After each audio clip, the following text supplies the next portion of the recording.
Hey guys, Prowl1701 here, and today I'm going to be ranking the Big Finish stories I've listened to from worst to best. So naturally this is going to be a list that gets progressively better as we go, because it's a list going from worst to best. It starts off a little rough. Now, I'm not going to be including ones that had official animations with them, like the 2003 shoutout, Death Comes to Time, Real Time, because I feel like since they had visuals, they get a little boost. I'm going to be doing just the ones that I've listened to the audios, or maybe a fan animation with it in one case. There's about 39 of these, and I've listened to a lot of Big Finish recently. A couple of my patrons have really liked me listening to audio stories. Plus, I've been sent some audio stories, and it felt like it'd be a good time to kind of update this list. Now, I have one upcoming one I haven't listened to yet, Return of the Cybermen with patron request. I'm going to be doing that in the next few days. Which I'm looking forward to that one. But I haven't listened to it just yet, so it won't be on the list. Starting at the bottom, in 39th place, is The Beginning, which I reviewed just recently. This, of course, is a Companion Chronicles story about when the First Doctor and Susan first leave Gallifrey. I don't really like it. One, it doesn't sync up with what we see in Name of the Doctor, which, to be fair, also doesn't sync up with the classic series. Because in the classic series, when he's in his mid-700s, he's had the TARDIS for over 500 years. He shouldn't have been an old man when he stole the TARDIS in the first place. I have my own headcanon around that. And then the story's just not really that good. It needs a visual medium with it. It needs something. Some kind of flash animation or something. It gets very confusing just to listen to. It's an audio story that forgets it's an audio story. And while it's nice to have Carol Ann Ford, and it's nice to have Terry Malloy narrating it, I found it terrible listening to. I famously said in my review for it that I'd rather watch Kill the Moon. I stand by that. I'd rather watch Kill the Moon. It just was very displeasing, unpleasing, not pleasing to listen to. I just did not care for it at all. Next on the list in 38th place is The Force of Death, which is an 8th Doctor story. I actually own that one. One of my subscribers, Simon, sent it, which I really appreciate Simon sending. Simon's been a huge supporter of the channel. He's the one who sent me several of my standard collection sets, which I really appreciate. Huge supporter of the channel. I can't remember what happens in this story. I know this is going to sound odd, but like right before I started filming this, I was kind of running the video through my head. And Force of Death, I'm like, I don't like that one because I literally can't remember anything that happens in it. Nothing. I remember it has the 8th Doctor in it. I did my review of it. I didn't care for it in the review, but I literally cannot remember anything about it. And it's like my mind literally repressed it. It must have been that bad that I literally don't remember. I can't remember who the companion is. Like, is it Bernice? Is there a companion? I literally have no idea what happens in this story. It's like my mind said, nah, get that out of there. No. Y'all are like, great, Prowl. That means you can re-listen to it and experience it again. No, I don't think so. If my mind's trying that hard not to remember it, there must be a reason. Number 37 on the list is The Pescatons. I did not care for this one. This, of course, is an actual audio story from the 70s, done by Tom Baker, who was great in it, and Elizabeth Sladen. But just the story's uninteresting. I didn't care for it. It jumps around. My mind kept wandering. I found it extremely unappealing. It's as a bonus on the Season 14 collection set, and it's just very unappealing. Next on the list is Spare Parts. I do not understand the hype for this story. I do not care for it. I bought this digitally because it was on sale for like $3, and everybody raves about Spare Parts. Nah. Didn't care for it. There's some good ideas in there, but just it comes across as annoying. Plus, as much as I love the Mondasian Cybermen voice in the 10th Planet, it's amazing. For some reason in this audio, hearing it over and over and over and over and over and over and over and over and over and over and over and over and over again became very tedious and annoying. Also, when like the Hive Cybermen hive mind started talking, I couldn't understand what the heck it was saying. It's something, and I'm sitting there going, unappealing. Probably the most disappointing Big Finish story I've ever listened to, simply because it has such a good reputation. And I found it extremely disappointing. Very unsatisfying. Next on the list is The Stones of Venice. Very underwhelming coming after two great Eighth Doctor stories, because Storm Warning and Sword of Orion are fantastic. And this one was such a drop-off that I still haven't gotten to the one that comes after it, which I think starts with an M. This really stopped me stone cold in my tracks on the early Eighth Doctor stories when I hit this one. It's just, there are moments. It has moments in it. I feel like Paul McGann is putting in a great performance. Whoever it is that voices Charlie, she does really good playing Charlie. There's definitely moments, but just overall, I didn't care for it. It has a twist coming that I saw 1,700,000 miles away. It's like, it's going to do this, isn't it? It's going to do this, isn't it? It's going to, oh, look, it did that. Well, pardon me while I look astonished. I got to work on my astonished look. But yeah, it's very underwhelming. Next on the list is Unit Dominion. It has moments. My favorite thing about this one is Alex, I can't remember Alex's name now, his last name, but the guy who's doing the Master in this. Well, the other Doctor. Spoilers? And I already knew that he was kind of the Big Finish Master at this point and was for a while. And it does give neat little hints throughout the story that he's not really the Doctor. Some of the way he acts sometimes, almost subconsciously the way he acts. But his performance is the best part of the story. Sylvester McCoy is fine. I do like Klein as a character. This was my first time experiencing Klein. I really like Klein. She's a fascinating character for different reasons. And both versions of her, the original version of her and the version of her we get here, is fascinating and nuanced, which I like. She seems like a well-written character, both versions of her. This is the first time I experienced her, but I did catch on with this story that, okay, I need more background on this character, which led me to the other Klein stories, which we'll get to further up the list. But there's a lot of weird going on in this story. There are parts I really enjoyed, like the big leech things in the building in part 1. That was cool. But then the giant floating baby heads. There's... You know, it's one of those things, like, I just want to meet, like, the writer or writers and be like, what were you on? I mean that as a joke, but I'm curious. It's kind of like listening to some song by the Beatles, and they'll tell you, we weren't on drugs at the time, and I'm listening to something like, I Am the Walrus, and I'm going, really? Like I said, there's some stuff going on in this story, and also it just... There are times it actively engages me, and there are times it doesn't actively engage me. It's just not one that I know I'll ever go back to, but Alex was definitely the best part of it. Next on the list is the Sirens of Time Redux. I've never heard the original version. I just recently listened to the Redux version. I think I might like the original version better because the first 3 parts would have just been covering each Doctor, whereas in the Redux version, it's constantly switching between them. I guess so you could kind of see where they were all at the same time, where what's happening to each one simultaneously, so to speak. I really like what's going on with the 5th Doctor. The 5th Doctor part I liked. The 6th Doctor part was all right. Didn't really care for the 7th Doctor part. But when they come together at the end, it just kind of falls apart. I didn't really like the ending part. The bit when all the Doctors meet up was a bit underwhelming.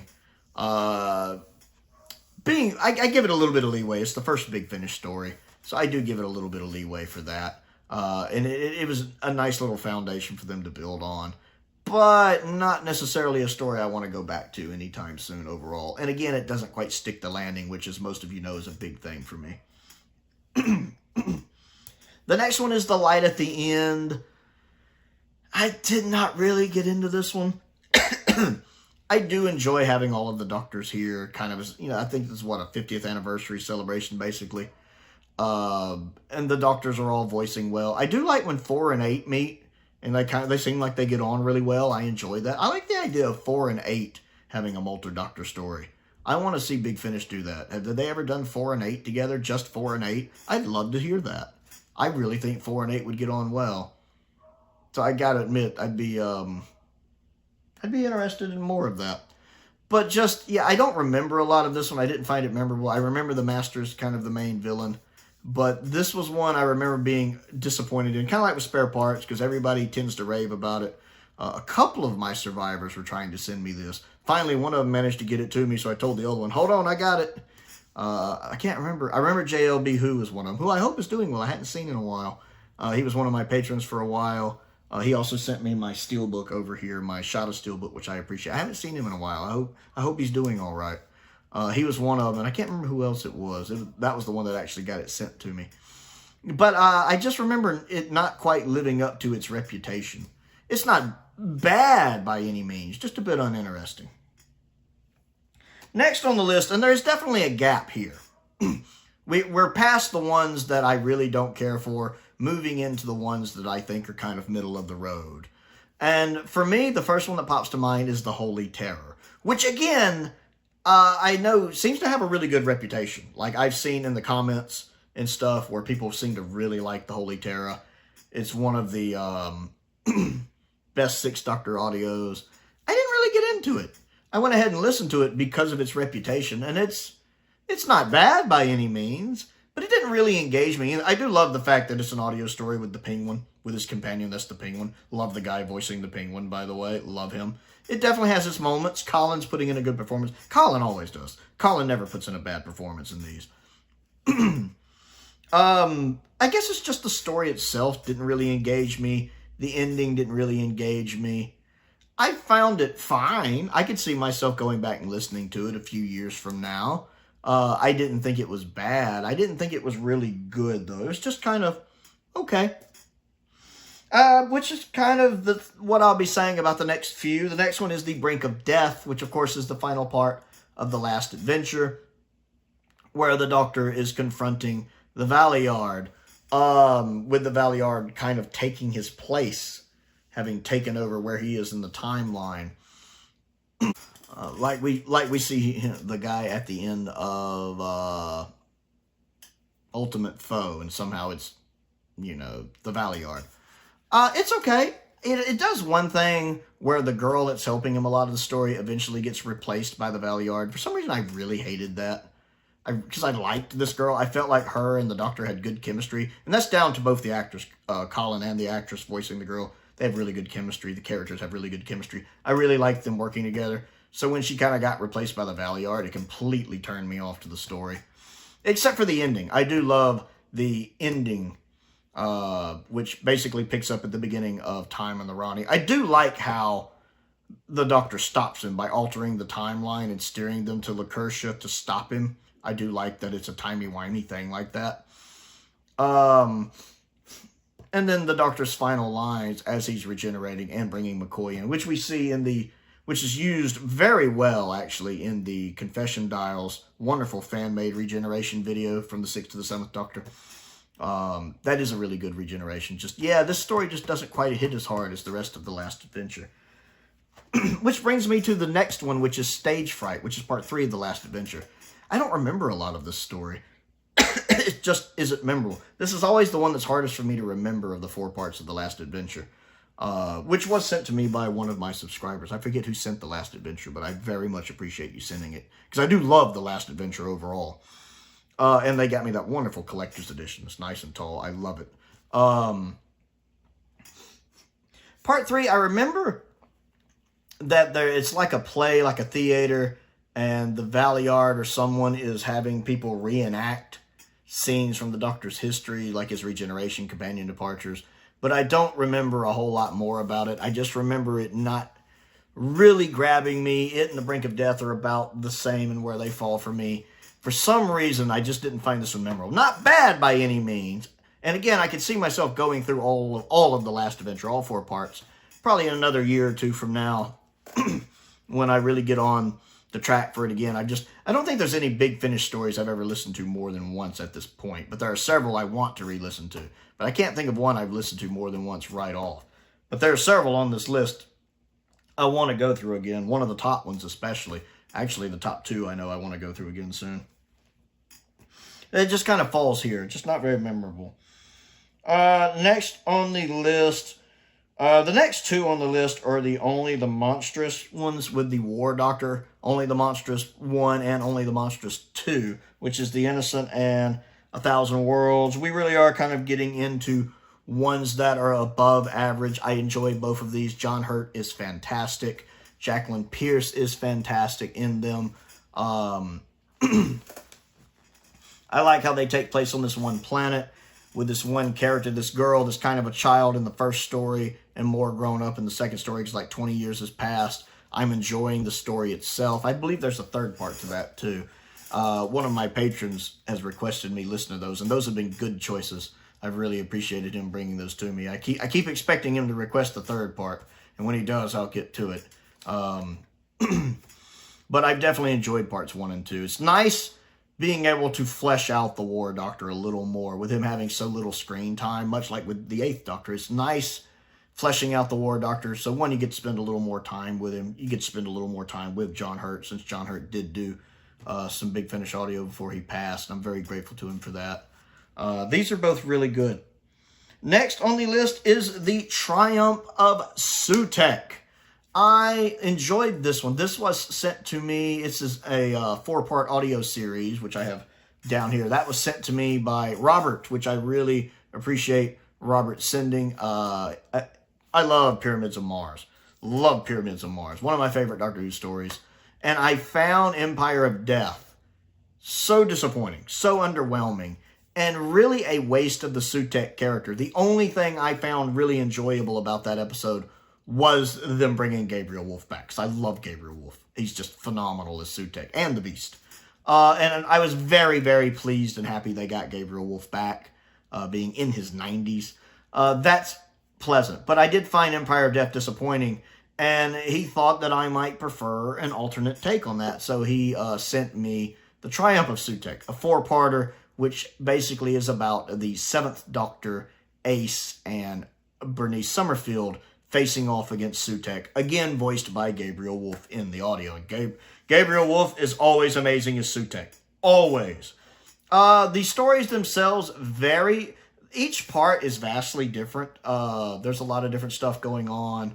And it's really the ending of part 4 that kind of leads into the beginning of part 1 in a way, with the Doctor having to kind of be pulled out of that loop by Isis, actually, who shows up to help.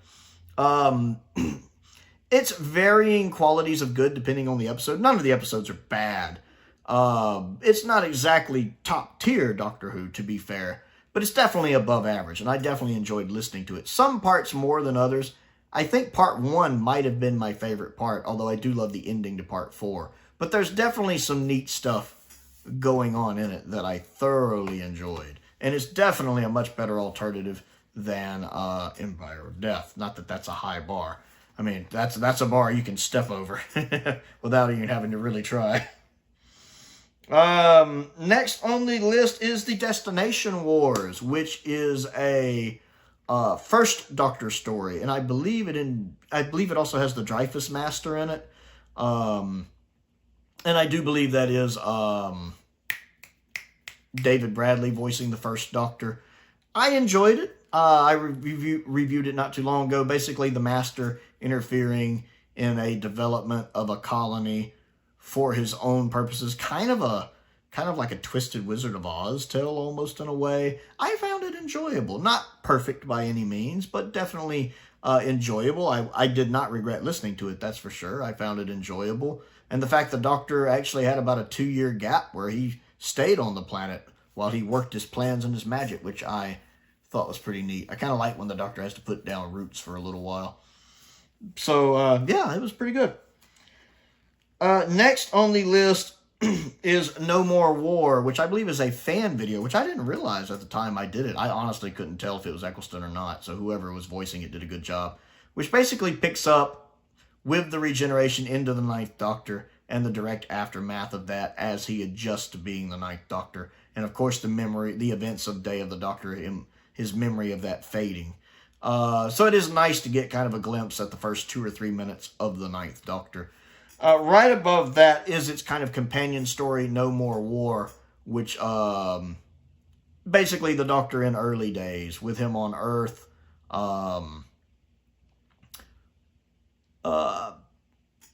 My mind actually went blank on kind of what was going on in this one, but I liked it. Oh yeah, he runs into a girl who's traveling with a companion that gets killed, and then him and her escape because there's this alien race plotting a thing, and the Doctor starts suffering regeneration problems to where he passes out, and then she's dumb, well, I don't want to say dumb enough, because she's naive enough is a better way to put it, to open the door and let the aliens in. And it's really neat because there's some interesting parallels between what's going on with her and what's going on with the newly formed Ninth Doctor. It's very enjoyable.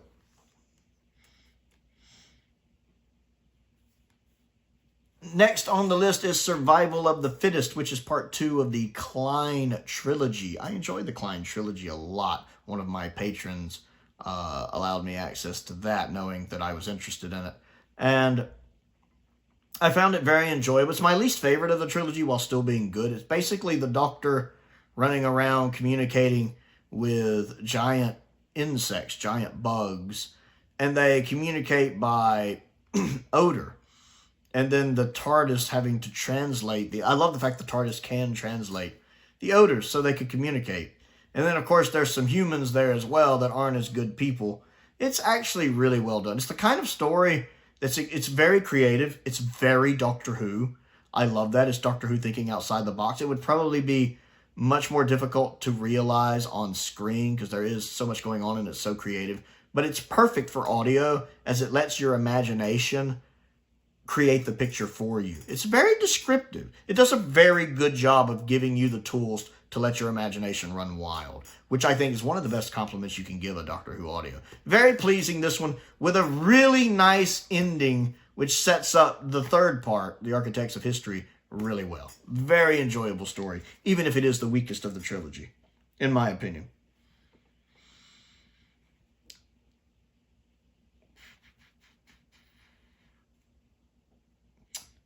The next one on the list, and these two, it was really hard for me to pick between those, is the Resurrection Plant.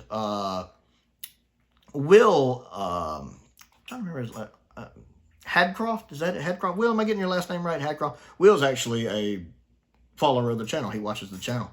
Matter of fact, Will actually sent me a signed autograph copy of another one of his stories, which we'll get to further up the list. I like the Resurrection Plant. This is a second Doctor story. It is not a Big Finish story. It is an audio story. I guess I should have clarified at the beginning that it's not just Big Finish audios. It's just audio stories I've listened to, like the Pescatons being on the list. This one's a nice second Doctor story. It deals with a couple things that usually tend to put me off. Like it has the basic thing is events are happening around a gestalt where a bunch of minds are in one giant body. I tend not to like that idea. But the story does it in a way that while it put me off for a bit, it saves itself. It manages to come back. It brings the Time Lords into this in a creative way. Fraser Hines narrates it. Not only is Fraser, of course, fantastic still as Jamie, he does a very good second Doctor as well. And I found this one very enjoyable. Again, it's fairly high up on the list here. Dealing with something that, again, Gestalt forms, unless we're talking about combiners and transformers, Gestalt stuff just tends for some reason not to interest me. But he's creative enough to do it in a way that still made me find the story enjoyable. And the way it brings the Time Lords into it, I thought was pretty good. I found it a very good read. Plus, just the actual writing style, the narration, and the dialogue I thought were really good in this one. The next one on here, just barely edging it out, is The War Doctor Begins, Light the Flame, which picks up with the War Doctor recovering from his recent regeneration. Of course, a much younger version of the War Doctor. And some other Time Lords showing up on Karn, pretending to be supporting what's going on Karn, and naturally up to their own schemes, and the Doctor realizing this and having to stop them. Very enjoyable. I liked it.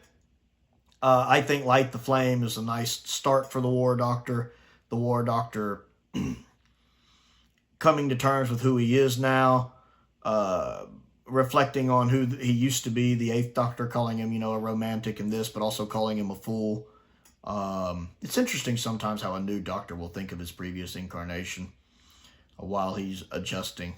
And has a really nice ending. I like the guest cast in this as well. I think everybody's voicing their characters really, really well. And it's just a well put together story.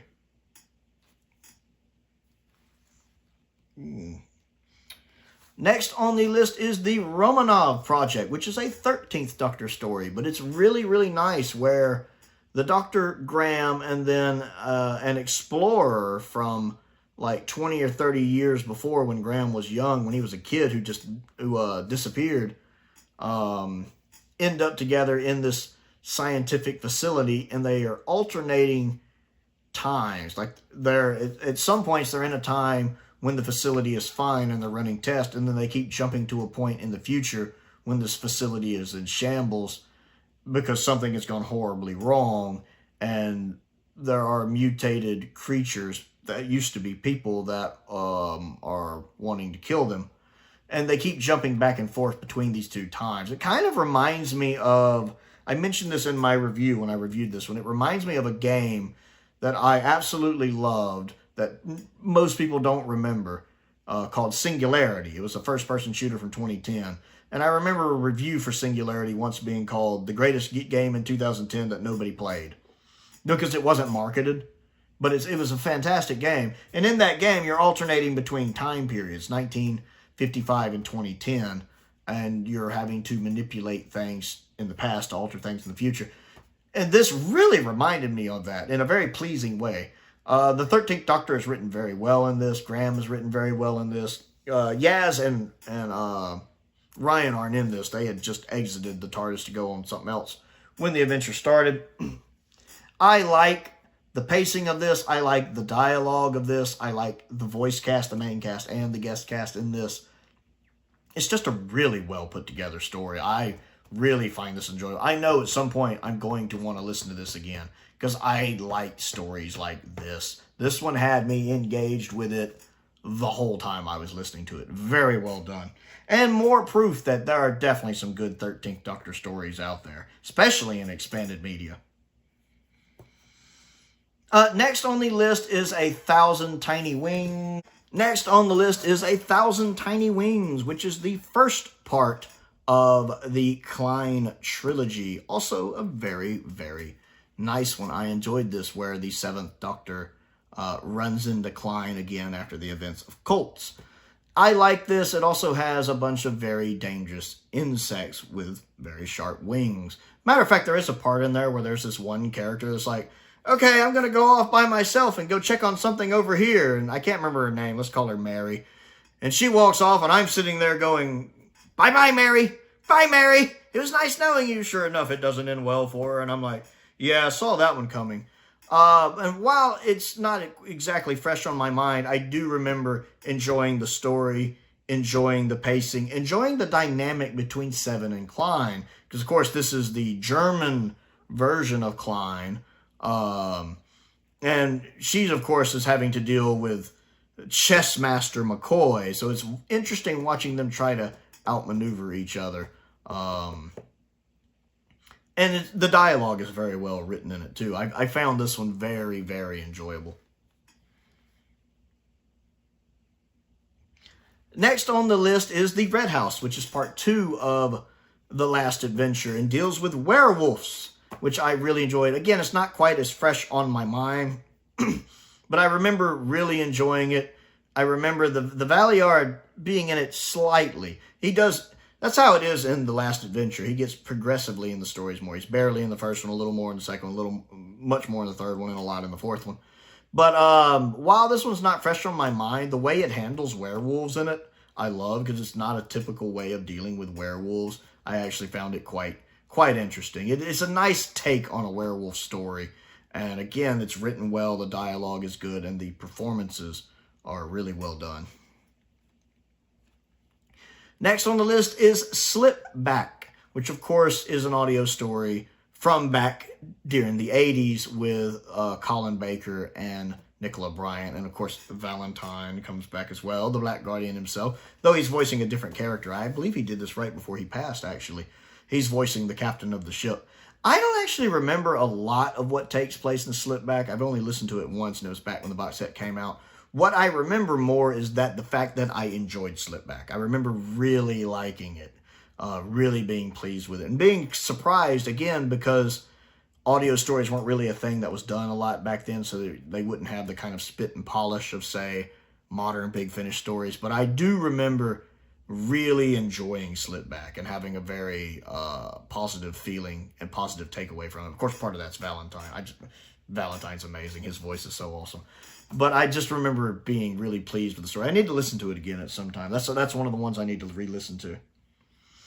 Next on the list, the next two on the list are the Paradox Planet and Legacy of Death two-parter, which I reviewed recently. I believe Robert sent me these because he knows I love Season 17, and I do love Season 17. I love Douglas Adams' style of humor. You put Douglas Adams and Tom Baker together, oh yeah, magic happens. And this very much has a Season 17 feel to it, a style to it. It works really well. Each part is basically two parts. I mean, these two stories together are basically a four-parter, a classic Doctor Who four-parter, as Paradox Planet's two parts, which immediately pick up with Legacy of Death's two parts. And it is the Fourth Doctor, Romana, and K9, ending up on this planet that is at war with itself in different time zones. So instead of two planets being at war, you have a planet where its past and its future are at war with each other, which is a bonkers concept that I absolutely am there for. And just watching the twists and turns and how the Doctor has to utilize the past to the future to make things work as fast. Plus, K9 gets a lot of love in this one. K9 gets a lot to do in this one. Romana, too, and the Doctor. And I enjoy several of the guest cast as well. Matter of fact, the guy who plays Duggan in City of Death is in this as well. He's in, he plays a scientist in the first two parts, I think it is. So I love the fact they got him in here as well. Even if he's playing a different character, they need to bring Duggan back. Duggan's awesome. So I actually found this one really, really pleasing and a lot of fun.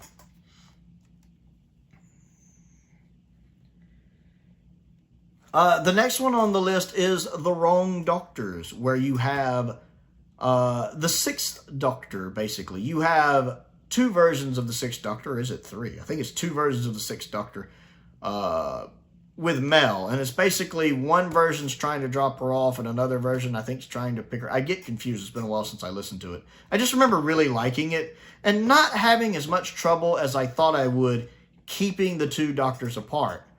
Because it's interesting to have a multi-Doctor story that involves the same incarnation of the Doctor. You have two of the same incarnation of the Doctor running around, which I really like. And I actually feel like there might be three versions of him running around in this, because I feel like one version of him is wearing his blue outfit. It actually gives an explanation of why he goes from the blue outfit back to his regular outfit, because there's multiple versions of Mel running around in this story too, which is interesting. And then I also like the ship crew. There's like a spaceship crew here that are doing something. They're interesting. I remember really enjoying this one. The actual events are hazy in my head, but I remember liking it, especially a lot more than I thought I was going to. Next on the list is Klein's Story, which is from the Klein trilogy, and it's kind of a standalone piece in the Klein trilogy. I think it takes place between 1,000 Tiny Wings and whatever part 2 is. I've already covered part 2, but it's Survival of the Fittest. And it's basically the Doctor and Klein talking to each other in the TARDIS after the events of 1,000 Tiny Wings. And her revealing to the Seventh Doctor how she ended up in Nazi Germany in the 40s during the events of cults, because she is from the future. She's from like the 60s, and in that timeline where the Germans won the war. And basically her explaining how she traveled back, how she got the TARDIS, how the Seventh Doctor was brutally killed, and how she met a man who had some ideas of how temporal time works, and between her and him managed to figure out how to get into the TARDIS and control it. It's a really good story. and actually has Paul McGann in it as well. You have Sylvester McCoy, Paul McGann, and I don't know the actress's name who does Klein, but she's great. It's a really good story. Again, it's not long. It's maybe, I feel like 30 minutes. It's just one part. But it's really good at fleshing out her backstory, finding out how she got access to the TARDIS, gained control of the TARDIS. It's really, really good. I remember being really pleased with it. Next on the list, just missing the top 10, is Dark Contract, which of course is another one written by Will Hadcroft. I think I'm getting Will's name right. I actually have an autographed copy of this one. Will watches the channel. He enjoys the channel, which really makes my day. And he sent me an autographed copy of this story, and I really enjoyed it. It is a 5th Doctor story. I can't actually remember who narrates it right off the top of my head. I have it down there. It's a narrated audio story, but whoever's narrating it does a great job. And it's, of course, got Adric, Nyssa, and Tegan. It takes place during season 19. And it's really nice. They kind of end up in the past, but, of course, there's aliens doing stuff. Bodies are turning up missing. There's this kind of admiral character that's kind of acting like a detective trying to solve what's going on. Him and the Doctor start working together. Adric ends up... Everybody gets separated. Nyssa and Tegan get separated from the Doctor and get abducted by vagabonds, ruffians. And Adric gets separated on his own, ends up making a contract with an alien race. The ending of this story really sells it for me. Because it does end up, there's alien shenanigans going on. And what they're doing, they're killing people, but it's because there's a part of the human brain they need as fuel to travel and to survive. And they're not doing it for any malicious content. They're even offering the people, okay, we're going to kill you, but you're going to be in this very euphoric state, and we're not doing it to you involuntarily, or it's not mandatory. They give the people a choice. So, okay, this will kill you, but you'll be in a euphoric state and we'll take care of your family. So imagine you're in the past, you're poor, there's no state government helping you or whatever. And you want to take care of your family, and you die in a happy state. Some people would have jumped at that back then. So it's not like they're necessarily maliciously bad aliens. And so the Doctor puts this cool offer towards them at the end of the story. I mean, the whole story is good. I rave about the ending a lot when I talk about the story, because I do love that ending. But the whole story is good, let me be clear. I love when Nyssa and Tegan are having to deal with the ruffians that abducted them. And the way they handle that situation is fantastic. But I love the ending, because it's one of those endings where the Doctor's like, wait, instead of doing your evil plan, which is not necessarily an evil plan here, but, usually in Doctor Who, there's that situation where he's like, all right, aliens, doing your evil plan, why don't I give you this solution instead? And the aliens are usually like, nah, we don't want your solution, we'll do it that way. And so the Doctor has to solve things the hard way. This is actually a situation where the Doctor's like, okay, we can do this the easy way or the hard way. I have an alternate solution where we can synthesize the stuff you need to travel, and you won't have to kill anybody. All I ask is that you leave the Earth and don't come back. And the aliens are like, so we still get to travel. You get what you want, we get what I want. Everybody wins. The Doctor's like, yeah. And the aliens are like, yeah, that sounds like a good proposal. We like that. Yeah, let's do that. That could be the first time that's ever happened in Doctor Who, where the Doctor offers a reasonable alternative and the aliens go, yeah, let's do that. And they keep their word. The aliens, hey, he's got Nyssa there with him. They synthesize a thing that works it's just what the aliens need. The aliens agree and they leave the planet and everybody in peace. And I love that ending, because I don't know if I've ever seen that ending in Doctor Who. It's like one of those things where you're like, yeah, you would figure something like that would happen once. But, usually when the Doctor's like, hey, here's the easy solution, the aliens are stubborn, like, no, we're going to do it our way. And the Doctor has to stop them the hard way. But this one time, it works out perfectly to the benefit of everybody. And I love that.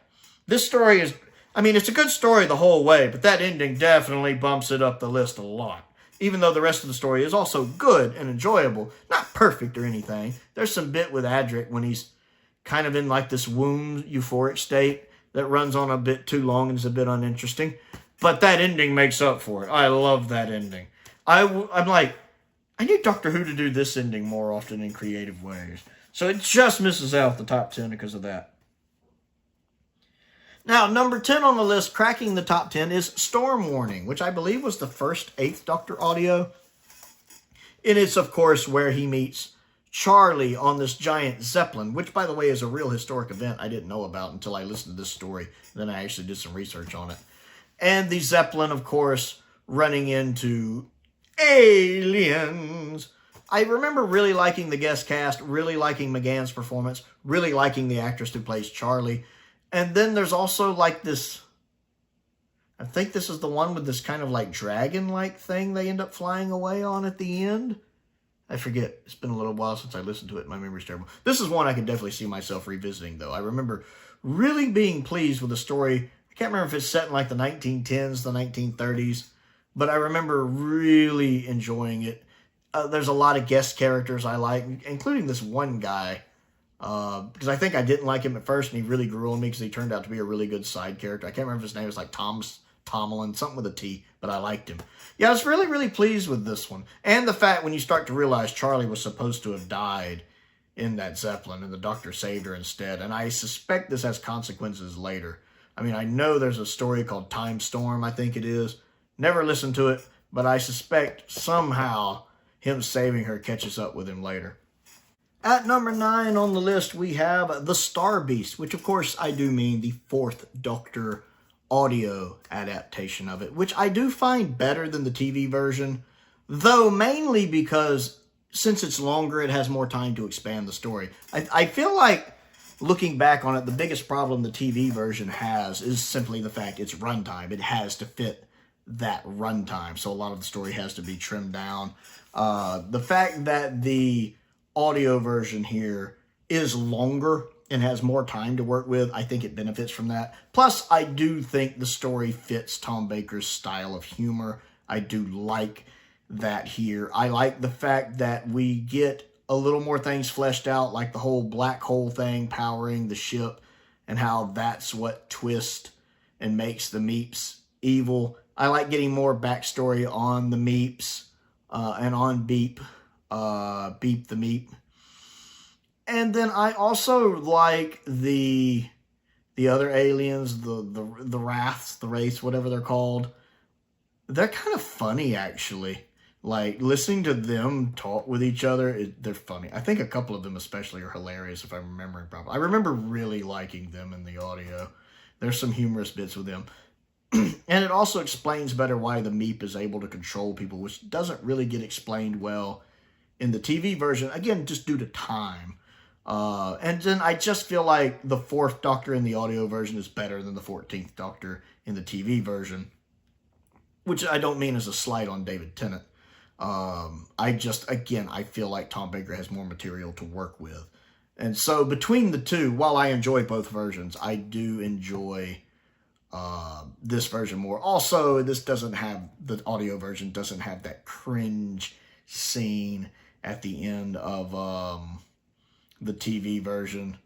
The Let It Go. We'll just let it go. That's some of the dialogue in that last scene is extremely cringy and embarrassing, actually. Some of the most embarrassing dialogue that Doctor Who has ever had.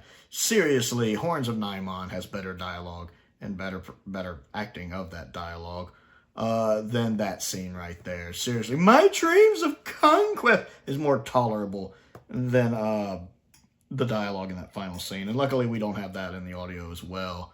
The bit about, if it's a shame you're a male presenting Time Lord and something a male presenting would never, yeah. That's just, that scene is so unnecessary. The audio proves that scene is so unnecessary. There's no reason for it to be there. The audio version is much, much better. Next on the list is the Paradise of Death. Now, I don't think the actual story is as good as some of the ones we've discussed, but the fact that I have an audio story with John Pertwee as the third Doctor, with Nicholas Courtney as the Brigadier, with Elizabeth Sladen as Sarah Jane. And I have Peter Miles as well. And I do love me some Peter Miles. I'm a huge fan of Peter Miles when he shows up in Doctor Who. So imagine my joy when I found out there's another Doctor Who story with Peter Miles in it. Sign me up! And I still enjoy the story. I think it's a good story. I think everybody is voicing their characters well. Again, being an audio story in the 90s, before audio stories were a norm for Doctor Who like they are now, I feel like it's got a really good presentation. It's a nice story. Not the best story in the world, but a nice story. And the actors, none of the actors are phoning it in. I feel like the actors are treating this the same way they would treat a proper TV story of Doctor Who. I feel like Jon Pertwee is, I always feel like Jon Pertwee was giving it his all. I think Jon Pertwee loved being the Doctor. I think he took a lot of pride in being the Doctor. And I think he loved any opportunity he had to be the Doctor again. So I feel like he's giving it his all here. The same with Elizabeth as Sarah and with Nicholas as the Brigadier. I feel like, and of course Peter Miles playing his character. All of the actors here seem to be on the ball, which I really, really enjoy. It's just wonderful to have a third Doctor audio story that actually has John in it. I still haven't listened to The Ghost of In Space. I need to do that. But I enjoyed The Paradise of Death, while still also liking the story, not just the nostalgia of having these actors back, which I love. But I found the story very enjoyable. Oh, I like the King, too. The King in it. The King on the other planet. I do like him a lot. Next on the list is the Sword of Orion, which is probably one of the best Cybermen stories we've ever had. They are vicious in parts of this one. And watching the crew of this ship get kind of cut down one by one or hypnotized, because this very much sticks with the 60s vibes of how Cybermen and Cybermats could hypnotize people and put them under mind control. There's a lot of that in this story. And when it happens to a couple of them, it's gruesome. It has very scary elements to it. I feel like it can get away with more because it's an audio story. It's not having to be as family friendly as the TV show. It can get away with more because a lot of how scary it is visually, of course, boils down to what you're picturing in your head.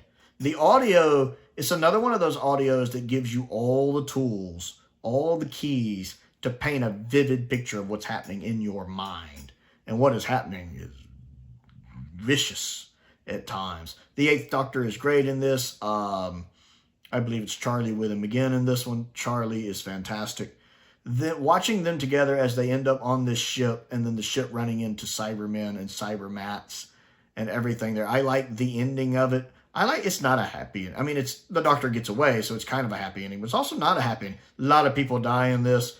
The captain of the ship and all the stuff going on with her is quite fascinating. There's a couple little twists in it I like. And then I feel like, once again, the cast are just voicing their characters well. I find this one scary in good ways. There's some action going on. I seem to recall liking the incidental music. McGann giving a great performance. One of the best Cybermen stories out there, in my opinion. Very pleased with this one. Next on the list, just missing out on the top 5, is The Architects of History, which is, of course, the concluding part in the Klein trilogy. Fantastic. This could be the best performance Sylvester McCoy has ever done as the Doctor. I love Sylvester McCoy as the Doctor in this story, where he's in full-blown chessmaster mode. Again, the actress who does Klein, she is great in this. Great. She has a great handle on this character. And you can tell a lot of time has passed between the cliffhanger ending, the twist cliffhanger ending from part 2 and the start of part 3, because you can tell there's a gap. It doesn't just pick up right after where the previous story left off. No, a lot of stuff has happened since Survival of the Fittest. And Klein has had the TARDIS for years. She has advanced. Of course, if you're familiar with Klein, you know she came from a future where the Nazis won World War II. So she is a huge Nazi person who believes in the Nazi cause. And so in her future, basically the Nazis control not just the Earth, but space and everything. And the Doctor is a prisoner there.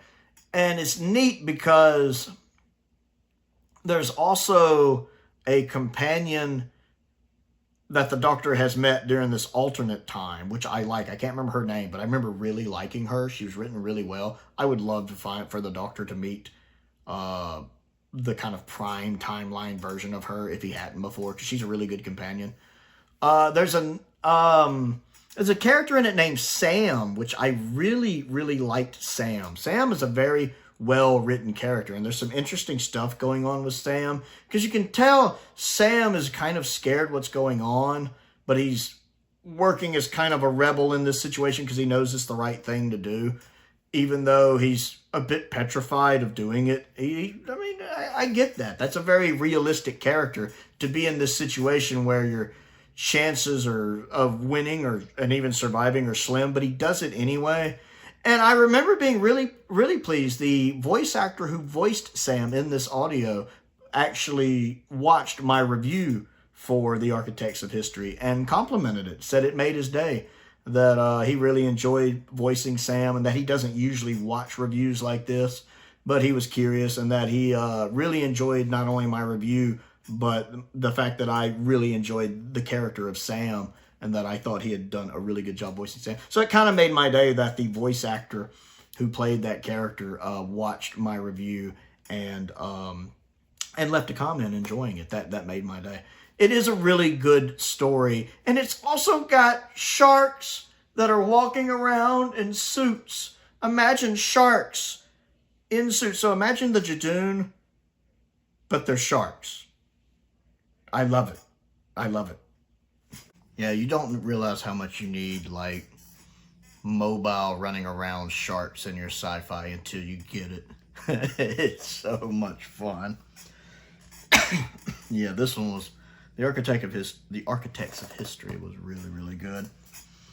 Number 5 on the list is Cults, which is the story that starts Klein's journey, where the Doctor, the 7th Doctor, and Ace end up at a prisoner of war camp during World War II and set in motion a series of events that causes alternate timelines, travelers from alternate timelines, and the Doctor basically having to fix his mistake as Ace's, I think it's her boombox getting confiscated. The Germans getting hold of that technology allows them to win the war, creating the alternate future that Klein comes from, and then she travels back in time to this place. There's a lot of good stuff going on here, a lot of good guest characters, a lot of tension. It's written well, it's performed well. Sophie and Sylvester and the actress who does Klein do a great job with this, with a lot of the other cast as well. It's just a really nice story that takes place in a really dark time. Really, really enjoyed this one. My favorite of the Klein stories thus far. Number 4 on the list is The Chimes of Midnight. Of course, a classic with the 8th Doctor, and I forget which one of his companions is with him in this one. I've only listened to it once, but I enjoyed it. Especially the events going on at the beginning, when they're kind of out of sync with the events happening. Like he can knock a bottle over, and a minute later the bottle's sitting back where it was, almost like time is frozen for them. And then they get drawn into the events of what's happening. And at this house, and how important a part the actual house plays in it. And the characters and what's happening to the characters. It's really hard for me to explain without spoilers, but I like The Chimes of Midnight. It's being clever in a clever Doctor Who way. Especially how some events kind of repeat, and if you're not careful, you get drawn into the loop yourself, as if a force is drawing you into it. Really clever story, really good performances.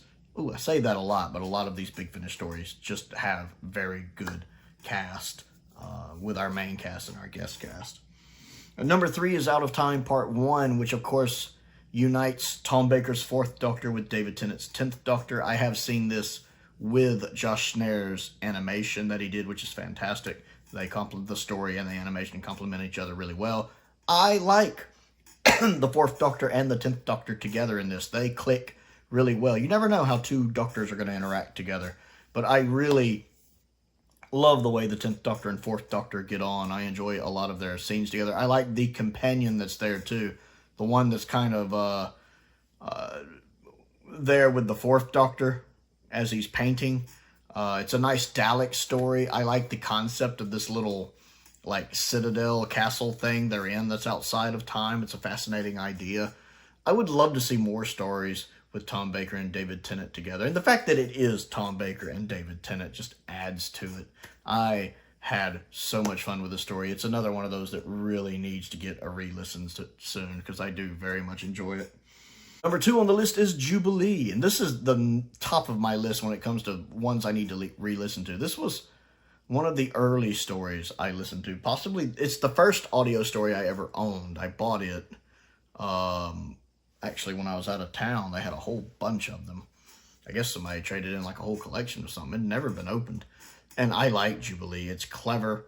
The way it kind of ends up in a situation where history split and one doctor went this way and one doctor went this way. Same thing with his companion. I forget which companion it is. And it's interesting how, like, you know, I believe Robert Sherman did this one. And of course he also did Dalek.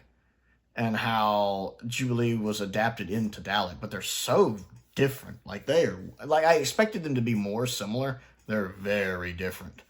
And the way it resolves at the end is really, really nice. I do enjoy the multiple doctors and the multiple companions and how history diverted there.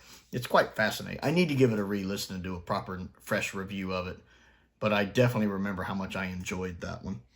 And number 1 on the list is End of the Line, which is the first part of The Last Adventure, the box set that basically ends up with the 6th Doctor regenerating to the 7th Doctor. I love End of the Line. It is so out there. It is like Ghostlight out there, and I love that. At this train station with parallel worlds and alternate realities and futures, and just the mystery of what's going on, and this fog and these cars, and I just love it. And then the Master being behind it. The Valiard only showing up briefly at the end to basically verbally backslap the Master and tell him to get out. It's really well done. The guy doing the Master in this is really good. But everything about the atmosphere of the story. It's really hard to keep up with what's going on in the story, especially for a long time. And I still can't quite get it right off the top of my head. I think it's just alternate realities building up. It's really fascinating.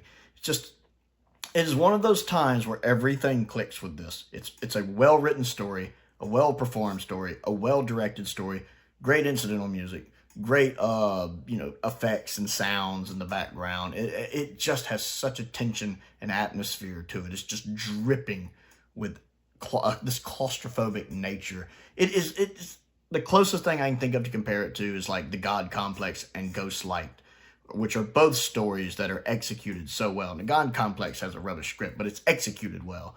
And Ghostlight is a really good script that's also executed well, even if you can't understand what's going on.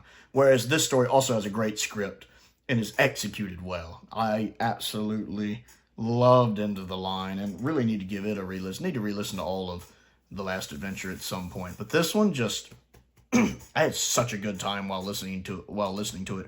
While trying to figure out what the heck is going on. Again, Ghostlight. That's the first thing that clicks in my head when I think of this story for a TV comparison is Ghostlight. Just the atmosphere, the tension, and not quite understanding what's going on while slowly getting a better handle on it as you're progressing through the episode, which I guess that really apply to Ghostlight. It just gets more confusing. But I really like End of the Line from The Last Adventure. It's just a fantastic Big Finish story. So this has been me ranking the Big Finish adventures that I've listened to. I want to know what you think of these. And, tell me your top 10, top 20 Big Finish stories, ones you like. I want to say thank you to everyone who has sent Big Finish audios. I do have some of the physical ones down here just out of camera reach. I appreciate that. I've got, not a lot of them. I've probably got 6 or 7 maybe. I don't have a lot physically. Some of them I own digitally, of the ones I've talked to here. Most of them actually I own digitally. But I want to know your thoughts. If there's any you would like to send me to look at and review, my P.O. box is down there. Don't hesitate to send me copies of those to listen to. I also have a link to my Amazon wishlist down there. A link to my Amazon UK wishlist is also down there as well. If you would like to support me on Patreon, that is also, a link to that is also down there. I want to give a shout out to David Hamilton, who just joined recently. I really appreciate that. I can't talk. He joined at my John Pertwee tier, and I certainly appreciate him doing that. It's great to have him on. I know I've seen him in the comments here in the YouTube channel before. I want to give a shout out to some of my top tier patrons: Colin Coney, Sam Venning, Unknown289, Finn Perkins, and Paul Gibbons. I appreciate their support, as I do the support of all of my patrons and my YouTube members. It really makes a difference, and it's very much appreciated. Most importantly, thank you for watching.